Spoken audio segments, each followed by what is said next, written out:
Have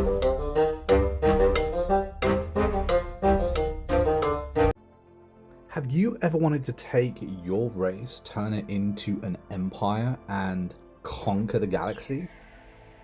Hello and welcome to the Critical Coolers, and among today, yes, we are doing a video for Stellaris Console Edition. This is, I guess, a review. We just simply got a brand new DLC, a brand new update, and I figured it'd be a great time to jump in. So for the last few days, that is what I've been doing. I've been completely immersed in Stellaris. Now, for anyone that is new to the channel, I have covered this game on a channel previously. We've done a few reviews, a few other different videos. It's a huge game and one in which I have spent hundreds of hours playing. This latest rendition, this latest jump into this world, I spent around 22 hours over the last few days playing the game. When I tell you that I got immersed, I got taken over completely. So if you're new to Stellaris, what can you expect? Well, this game is published and developed by Paradox Interactive. It will set you back around £33 depending on which platform you're buying it on. Bear in mind it's available on pretty much all platforms, and of course it depends on just how many DLC that you want to buy, because this game has a lot of DLC, many season passes, and all of them offer a unique addition to the base game that's already in place. Now, this is a 4x grand strategy game. You know, this is one of those games that you really have to sit in, try and learn the basics, and just get better and better through failure. Now, like I said, I've had more than 300 hours into this game, and every time I come back to it, I feel like I have to learn the game all over again, because Paradox constantly release huge updates that fundamentally change the game, and of course they add more content with the extra DLCs that they produce. So despite already being a Stellaris pro, or at least a veteran, I wouldn't say I was a pro by any means, but the shape of my last 3 campaigns, you know, it's been an uphill struggle to actually get a decent game going, and when I do, I will let you know. So what are the key features? Well, one of them is that you start on your home world, wherever that be, as a race that you have created, or of course you've taken on one of the predetermined races that are already in the game. Now, the object of the game is whatever you want it to be. You just have to survive, essentially. The game starts at around 2200 and ends again. That end date is up to you, but you can play for almost 1,000 years if you want to put that much time into the game. And during that time, you want to be elevating your species. You could be all, you know, gung-ho, try to conquer the universe, or of course you can try and rule it through diplomacy. You can ascend into the psionic state. You could ascend and be nothing but cybernetics. There is a plethora of different outcomes and different routes that you could take any nation that you decide to be. There is a lot of management within this game, an awful lot, that you have a ton of resources that you need to manage, and all of them will change depending on the choices that you pick. Now, I know what you're saying. 4X strategy games typically lack in story because you are the one that's kind of creating the story as you go down the path. But there are many scenarios that are thrown at you constantly in which you're going to have to make real decisions real quick, because this is a real-time strategy game. Yes, you can pause it, but as soon as you press play, the entire system is going. Regardless of what you do, you can sit back and try and figure out what to do, but all the other nations around you already know what they're doing, and they are going gun-ho.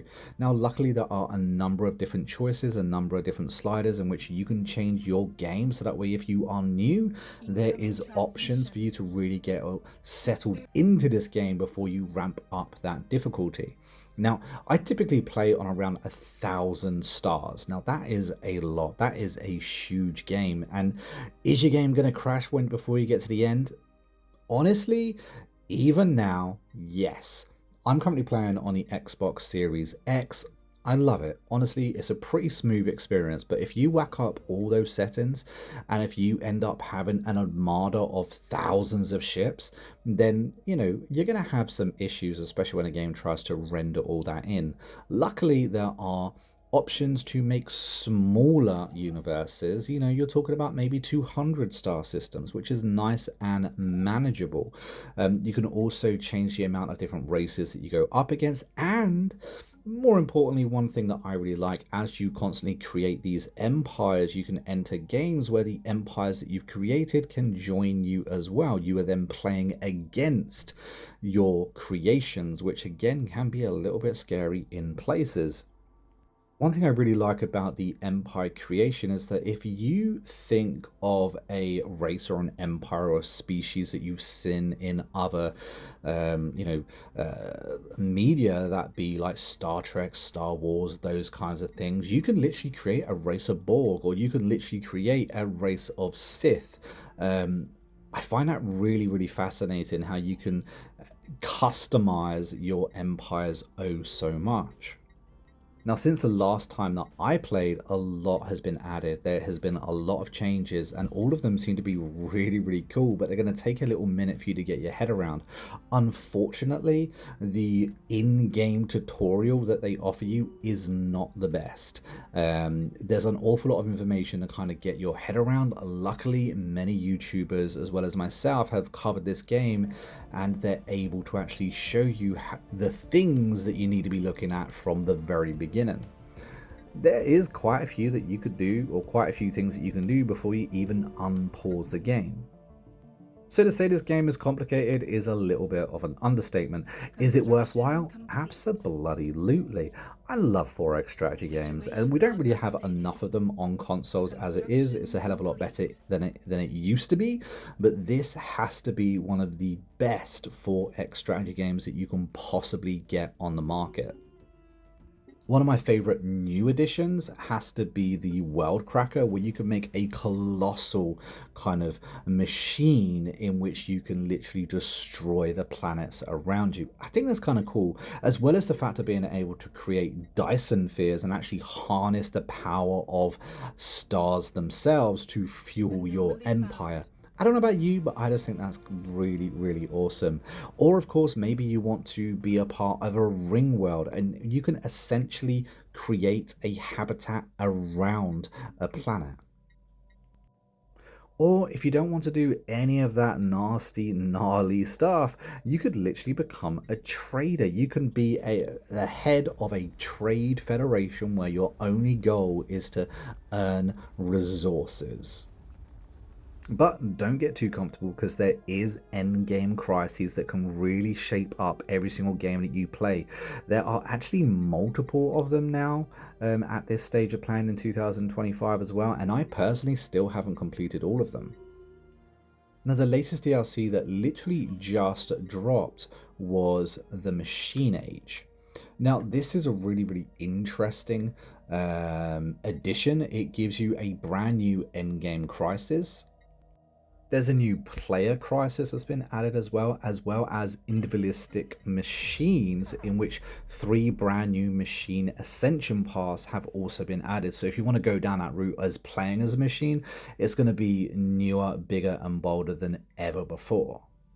And my favorite part about the DLC is 3 brand new origins. Essentially, it is a choice that you pick when you create your empire that can seriously change the entire gameplay before you even begin. All in all, Stellaris is an amazing strategy game. If you are into strategy games, if you're into 4X strategy games, and if you have the time and the patience to learn the mechanics of the game, this is probably going to be one of the best that you ever play, and I highly recommend that you give it a go. And if you have given it a go, let us know down in the comments what you think of the game and if you would recommend it to anyone else. But guys, if you stuck around to the very end of the review, a big thank you to you. Don't forget to comment red banana down below in the comments, just to confuse all those people new to the channel or that didn't watch to the very end. I didn't give a rating. I'm going to give this game a very, very high 9 out of 10. Honestly, when it comes into this genre and this mode, there really isn't many that can compete with Stellaris. That's why it gets such a high rating. It's not a perfect game. Crashes suck. Losing progress sucks. But I have completed games on Iron Man mode. I have got a lot of the achievements. And it is a game that you can play both on PC and console without fault. So yeah, that's my review. 2025 Stellaris, an absolute banger. Let us know what you think down in the comments. Until next time, I'll catch you later.